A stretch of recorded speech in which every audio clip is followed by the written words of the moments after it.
We remain steadfast in our commitment in delivering local news that matters. Stories that inspire. Enriching the lives of Filipinos in the Philippines and across the globe. This is your GMA Regional TV. Buong puso para sa Pilipino. Ini ang GMA Regional TV Early Edition. Hi mga puso, good morning, good morning, good morning! Bugtaw na, you're watching GMA Regional TV Early Edition. Adlaw naman kita sang Lunes, September 18, 2023. Bawang energy ni Adrian, pang Lunes gid ba? Lain gid man basta naka-recharge ang weekend. Amo gini dyan, basta Lunes, start of the week, kinanlan taas ang aton energy. Ang pagpati ko mga puso, more energy, more money. Inchak to gid Adrian, ang energy nato naga-transcend ba nini sa aton performance the entire week. Gani mga kapuso, hibaloon ta na ang mga nagapangunang nga balita sa Western Visayas. Ako si John Sala, live dire sa GMA Iloilo Station. Ako naman yung kapuso din, Priatos Live na live hikan diri sa GMA Bacol Station. Subong nga agad dala sa gyapon namo ng mga dalag ko nga mga balita kag impormasyon nga dapat ninyo mahibaluan bangod local news matter. Tutok na, kayanin ang pinakauling mga balita sa bilog ng Western Visayas.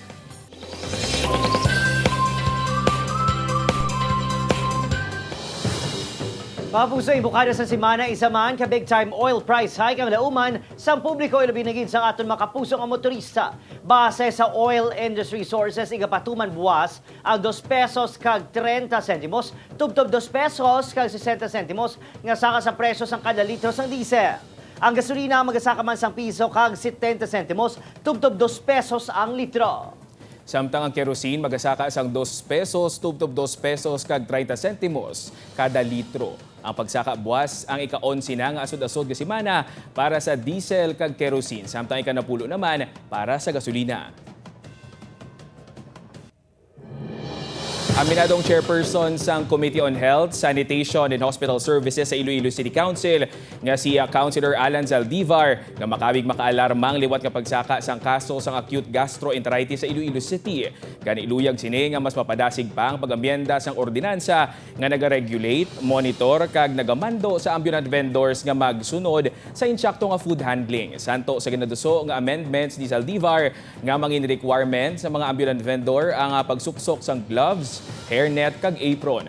Nagligad nga tuig sang masobra 1,000 ka kaso sang AGE ang nalista sa syudad sang Iloilo. Sa datos subong sang City Health Office, yara sa 20 ang average daily cases nga malista kag kalabanan sa mga kabataan. Ang acute gastroenteritis ang sakit nga makuha paagi sa pagkonsumo sang contaminated nga pagkaon o kung tubig.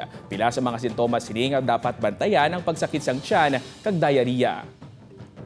Amo na ganing ang ginahantali na ginaton para at least ma-secure ginaton bilang ang pagkaon diri kag ginabaligya either sa stationary nga mga karinderya or ambulant matinlo no kag well prepared kag ang sanitation kinahanglan ma-observe kit.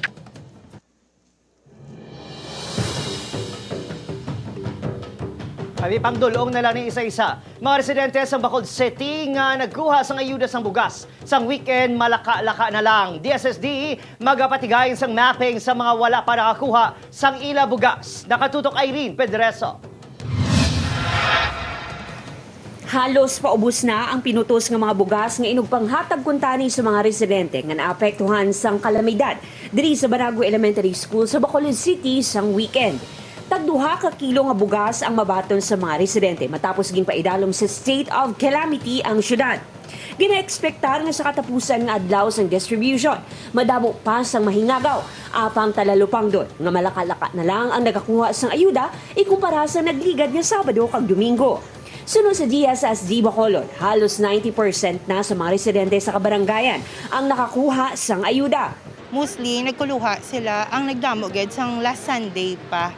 So, ang subong do mapping na lang gid siya namon. For those na lang gid nga wala naka-avail, subong na lang ginamon nga itapuson siya. Nagahulat naman sa abiso ang DSSD para sa mga residente nga wala pa nag-claim sa ilang ayuda. I-submit pa ni siya namon mismo. Wala pa kami further instruction kung after sini along amon nga himuon. Kay consolidate pa ni nila kung sino. Isa man nga naghingagaw nga makakuha sa bugas ang home-based worker nga si Mart. Bangod yara sa state of calamity ang syudad. Nagalaom ini nga may dugang pa nga bulig nga babaton gikan sa LGU. Sako sobra be. Ningago lang ganyan. Expect tarapag kami nga tayo maabot eh. Aileen Pedreso para sa GMA Regional TV Early Edition.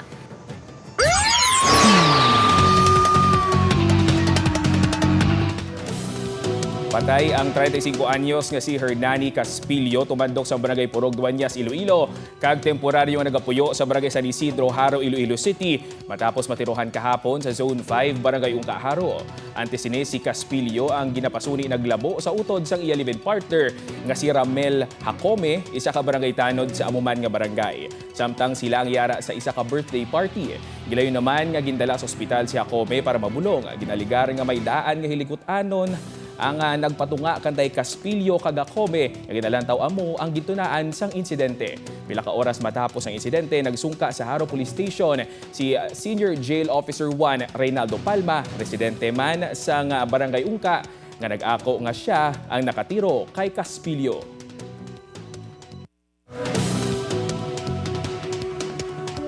Kapuso mastermind naman sa series ang pagpang-hold up sa pila ka Engine National sa probinsya ng Iloilo kilala na sang Kaprisan. Duha ka makaupod sini o kung duha ka makaupdanan sini, nagsungka. Nakatutok Kim Salinas. Sang nagliligad di sinimana, madamo ang mga reports ang pagpang-hold up sa mga Indian National sa probinsya sang Iloilo. Sa pinakauling update, natumod na sang kapulisan ang identidad sang mastermind sang insidente sang pagpang-hold up. Ini matapos nagpadulong sa pulis ang duha ka kaupdanan sini.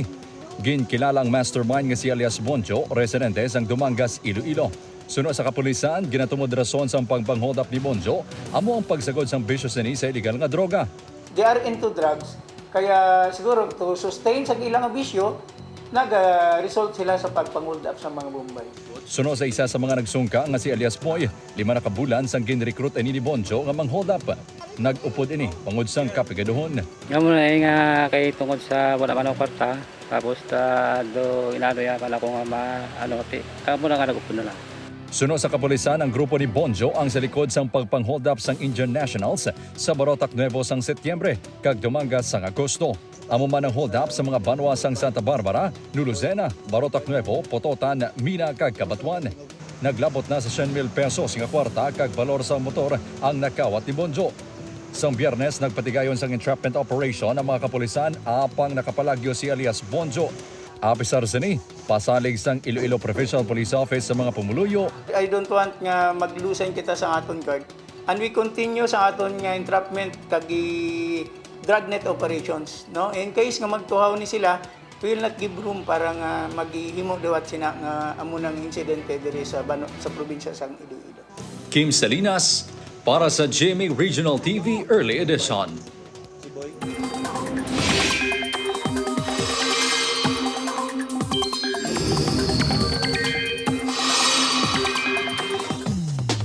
Makapuso, wala sang bagyo kung low pressure area ang ginabantayan sa karon sa sulod o kung sagwa sang Philippine Area of Responsibility. Sunod sa pag-asa, Intertropical Convergence Zone o kung ITCZ ang nag-apekto subong sa Mindanao kag lauman man ang mga local thunderstorm sa iban pangabahin sang pungsod. Subong aga lauman ang pag-ulan sa pila ka bahin sang Western Visayas base sa rainfall forecast sang Metro Weather. Magapadayon ini kag manginlapnagon karon sa hapon. May pilaman ka mga lugar nga maka-eksperyensya sang mabaskog nga pag-ulan kag gani mangin alerto sa baha o kun landslide.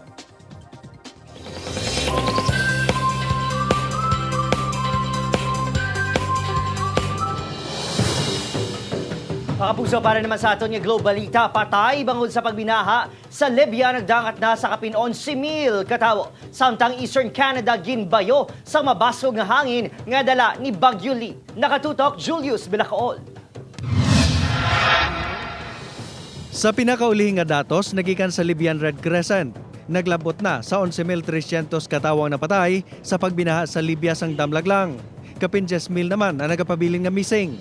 Problema sa karon sa mga residente kag rescue workers sa Darna City. Ang labi nga nahalitan sa pagbinaha, ang ginapatihan linibo pa ka mga bangkay nga nagakadunot sa idalom sa nagkalarumpag nga mga building. Gani ang mga otoridad nagagamit na sang rescue dogs para ang mga inang matultulan. Samtang ginapaabot ang paglandfall ni post-tropical cyclone Lee sa Eastern Canada, nabatyaga na ang puwersa sini sa coastal area sa pungsod kag sa estado sang Maine sa US. Ginalantaw nga igon sini ang Nova Scotia province nga naga-eksperyensya na sa mabasko nga hangin kag matagas nga balod. Si Baguio Lee ang nagdala sang hangin nga may kabaskugon nga hindi magnubo sa 80 miles o kon 130 kilometers per hour. Julius Bilacaol para sa GMA Regional TV, Early Edition.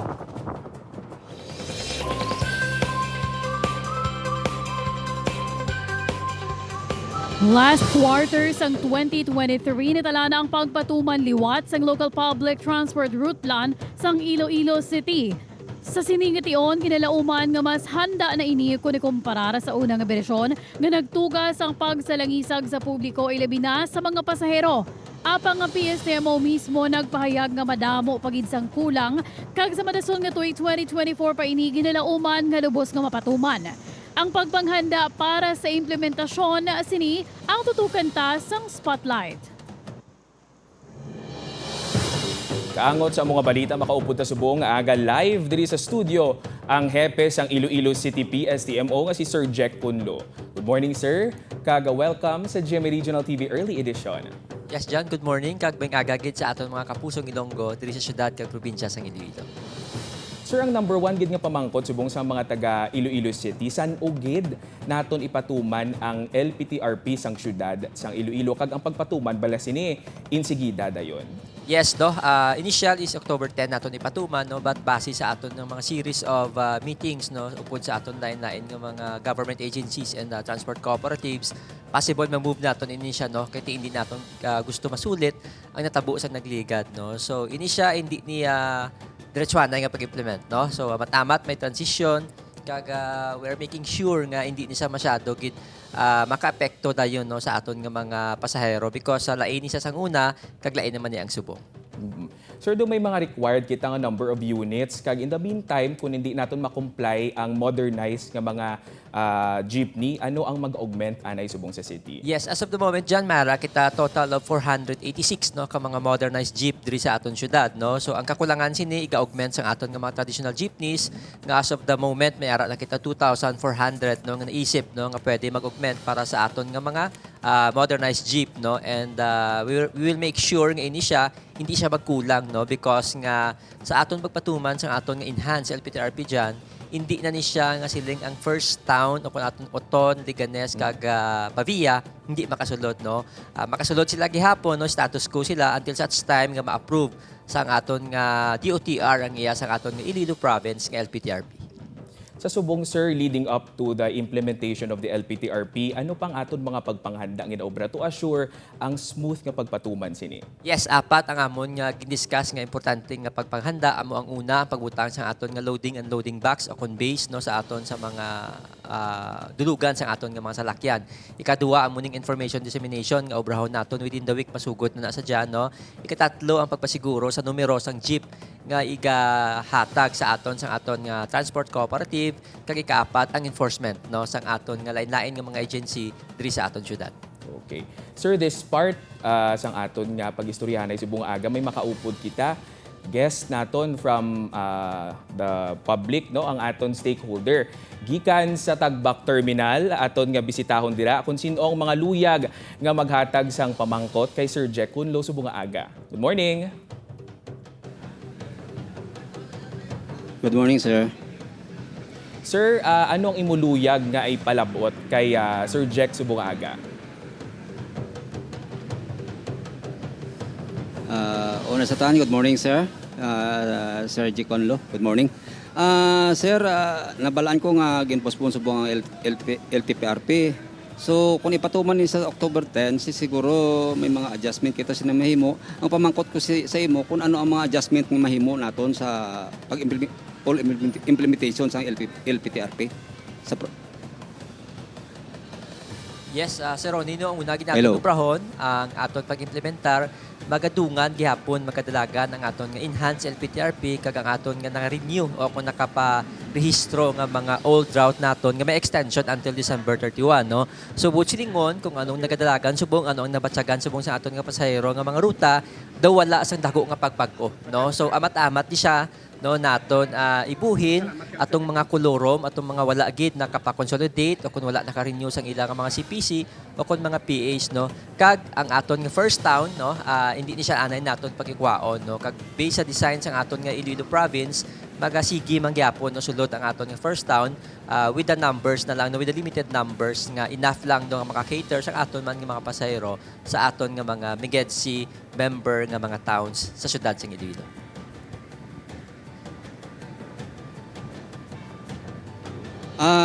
Sir, inibala sir nga pagpatuman nato sa LPTRP hindi makahatag sang gamay nga disturbo o kung adjustment sa atong mga commuter sila binagid sa mga estudyante ta kay sa mga estudyante ta kung isa nagakatabo nga imbes nga mag 1 ride o 2 rides nagakahimo nga 3 rides hindi ay hindi makaapekto sa aton mga commuters sila binagid sa mga estudyante ta sir kay ako may estudyante man ako. Yes, salamat dito. Ay tsaktoy na ang aton ipatuman nga enhanced LPTRP amo ning resulta no sang una naton nga pagpatuman sang aton nga LPTRP, that is why nga gitawag siya enhanced because nakita na naton ang gaps dito sa pag-implement naton, no. So gin-address na naton ini ato mga issue nga duha tatlo ka mga rides, that is why kalabanan sang aton enhanced LPTRP kin-extend naton ang ilang nga mga ruta, no. Kag ang resulta sini amo na ni siya, no, ang aton nga enhanced LPTRP kag ginapasiguro naton, no, nga kung liwaton ko lang, no, kung maghambal kita pagbag-o paglain may ara gina adjustment period, no. So may gamay siya nga epekto but rest assured ang kabilugan sini maka-gain sang positive result para sa aton nga mga pasahero.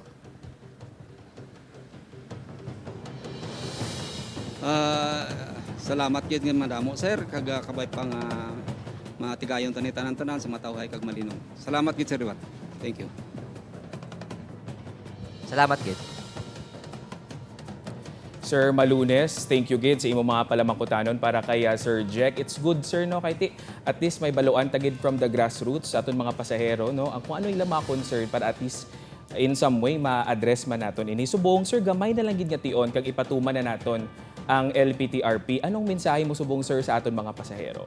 Yes, no, ang aton syudad, no, sa liderato ni Mayor Jerry Tanyas nagkapasiguro ang aton technical working group, ang aton kalain-lain nga mga transport cooperative, national government agencies, no, nagatingwa nga upon implementation sang aton enhanced LPTRP makahatag nga ini sa positibo nga resulta para sa aton nga mga pasahero. Ang tinutuyo sini para makahatag sa aton sang efficient kag comfortable transportation system diri sa aton syudad, no. Rest assured nga ang aton syudad upod man ang aton nga province ginhandaan ini kag ginapasigurado naton nga maghahatag ini sang resulta nga maayo para sa aton commuters. Sir, thank you very much Liwat for that very informative and fruitful talk with us today sa GMA Regional TV Early Edition. Sir, good morning. Madamo gyud salamat diyan kag may nga kaliwat sa aton mga kapusong Ilonggo. Ang mga dugang nga balita bantayan sa pagbalik sa GMA Regional TV Early Edition.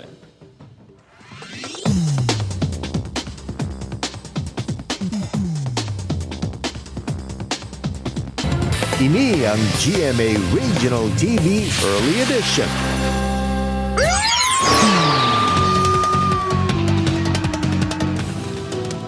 Dugang nga balita desidido nga magpasaka sang kasong himata sang 18 anyos nga babayi nga ginapasudi ginhurikap sang taxi driver nga nagpasakay sa iya sa nagligad nga semana. Sa panaysayon sang babayi sa kapulisan naglakat ini sa bahin sang Barangay Punong Lapuz sang ginpunduhan ini sang taxi driver agud pasakyon. Nagpamalibad ini apisan nga gintanyag sang driver nga idulong ini kag libre ang iya pagsakay. Apang sa ulihin nagpasugot ang babayi nga nagsakay matapos nga ginhambalan sang driver nga kilala sining iya ginikanan. Nagpungko ini sa front seat. Pag-abot sa dalan Isnard, ginaligaras ang babae nga ginkaptan sa taxi driver ang iya nga hita kag ginhurikap ang pribado nga parte sang iya lawas. Bangod sa kakulba, naglumpat ini sa taxi kag nangayo sang bulig sa kapulisan. Paagi sa CCTV, mahibaluan sa kapulisan ang taxi kag ang body kag plate number sini. Nalocate ang driver nga taga Barangay East, Baluarte, Molo. Positibo nga gin-identify sang babayi ang taxi driver. Apang suno sa kapulisan, todo pagpanginwala sang sospek. Dinayan man sa gusto pero gusto niya daw may istorya ang misis na amon niya trabaho.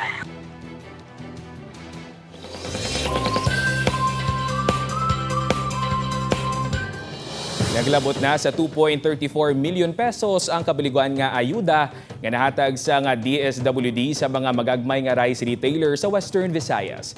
Nakabaton sang tig 15,000 pesos ang 156 ka mga benepisyaryo sang Sustainable Livelihood Program Economic Relief Subsidy. Sa datos ang DSWD 6 Negros Occidental ang may pinakamadamo nga benepisyaryo nga mayara sang 37. Ginasundan nini sang Guimaras nga may 30, Aklan kag Capiz nga may 29, Antique nga may 17 kag Iloilo naman nga may 14. Ang DTI ang nag-identify sa mga benepisyaryo.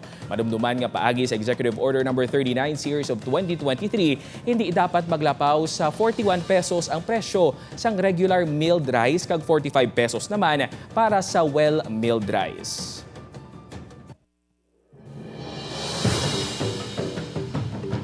Mga puso, sweldo naman sang contract of service employees sa Western Visayas Sanitarium ginalauman nga mahatag subong nga semana. Nakatutok Zen Kilantang. 256 ka mga contract of services o kon COS sang Western Visayas Sanitarium General Hospital ang wala pa makabaton sang duha ka bulan nga sweldo halin sang Hulyo kag Agosto. Suno kay Medical Center Chief Dr. Judy Ann Dumayas, ginaktuhan na sang tagdumalahan ang ining reklamo. Ginatudlo ni Dumayas nga rason sang pagkaatrasar sang sweldo sang COS ang ila accountant nga ginaalegar wala nagaakto sa payroll sang COS. A regular procedure kung paano mag-claim sang sweldo. And una sa tanan, wala gina-acknowledge yung accountant namon ang ila kontrata. So hindi siya gusto maghatag sang sweldo. Either wala niya gina-receive ang mga payroll, kag wala niya gina-act on. For most of the time, we work closely with CSC and COA in behalf sa procedures, and we follow lang kung anong mga advices nila para at least ng legitimate ang procedures nga ginahatag namon para makasweldo. Pagklaro ni Dumayas, wala man sila sang personal nga away ni Conrado Sorongon nga accountant sang ospital. I don't think so. Nga may conflict between sa amon personally, no? Di trabaho lang niya tanan. I think sa iya, even from previous nga administration, halin pa sang kay Dr. Rado Guzman sang 2013, 2014, do amo na gid man na iya nga batasan niya. He always wanted to control management by doing so. Matandaan nga nagpatunga na ang DOH Central Office angot sa isyu kag nagpatigayon na sa investigasyon. Gintinguan sang GMA News Team nga makuha ang bahin ni Sorongon apang nagpamalibad na ini nga mag-atubang sa kamera kag magpa-interview. Upod kay Romel Porquia, Zen Kilantang para sa GMA Regional TV Early Edition.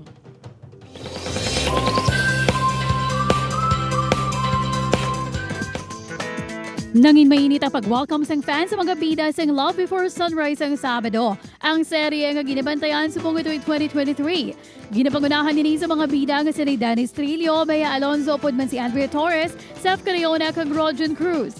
Sa ilang red carpet entrance, stunning si Bea upod si Dennis nga magaserbe bilang soulmate sa serye pang magapangatubang sa mga mapanghangkat sang panahon.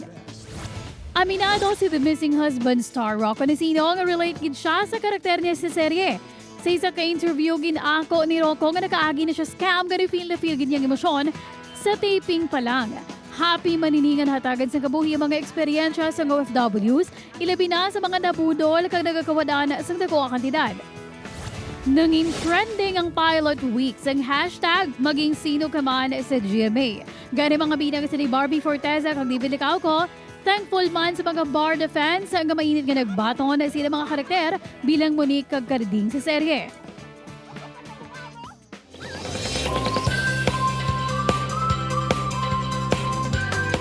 Mga kapuso, ululupod kita nga makifiesta sa Banwa sa Alimudjan, Iloilo alas 8 karon sa gabi sa Alimudjan Market Square. Makabanding ta si Ken Chance ang abot kamay na pangarap. Magapakiligman ang bida sang The Missing Husband nga si Rocco Nacino kag sigurado nga madulagin ang inyong stress dala sang performance ni Kokoy De Santos sang Bubble Gang. Gani mga kapuso, see you there!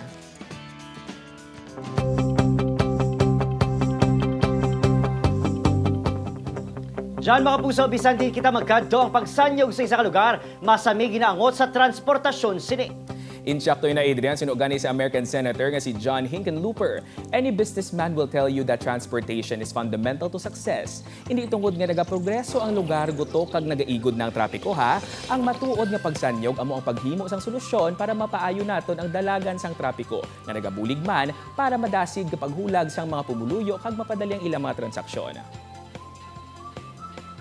Hindi na ginmapunggan, 98 days to go na lang. Pasko na. Merry Christmas mga kapuso. Maraming salamat sa pagtutok diri sa amon sa GMA Regional TV. Early edition of Danay Kitalin Lunes sabto Biyernes. Merry Christmas mga kapuso. May muna ninyong malantaw aton nga episode sa www.gmaregionaltv.com kag mag-subscribe sa aton official YouTube channel GMA Regional TV. Ako si John Sala.